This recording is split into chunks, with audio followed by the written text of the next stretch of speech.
मुझे इज्जत दी है और मैंने पाकिस्तान कौम के लिए मेडल जीता है। मुझे अल्हम्दुलिल्लाह आज बड़ा फ़ख्र हो रहा है कि मैंने अपनी पाकिस्तानी कौम के लिए मेडल जीता है पेरिस ओलंपिक्स में। तो मैं अपनी अवाम का बेहद मशकूर हूँ जिनकी दुआओं से, और आज अल्हम्दुलिल्लाह मैं खैरियत से अपने घर चक नंबर 115 में पहुँच चुका हूँ और अपने गांव का, अपने मियां जनू सिटी का और पूरे पाकिस्तानी कौम का मैंने इस्तकबाल देखकर आज मैं इतना खुश हूं कि जितना मैंने पेरिस ओलंपिक्स में अल्हम्दुलिल्लाह परफॉर्म किया है उससे बढ़कर पाकिस्तानी कौम ने मेरा इस्तकबाल किया है। मैं इनका बेहद मशकूर हूँ, इतना प्यार दे के मुझे अल्हम्दुलिल्लाह बड़ी खुशी हो रही है। और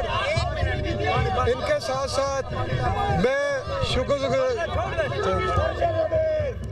आप इंजर्ड भी हुए, दोबारा ठीक हो गए, रिकवर किए,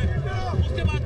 कैसे आप क्या जज्बात थे आपने? आज बिल्कुल जैसा कि मेरी 2024 में मेरी सर्जरी हुई राइट नी की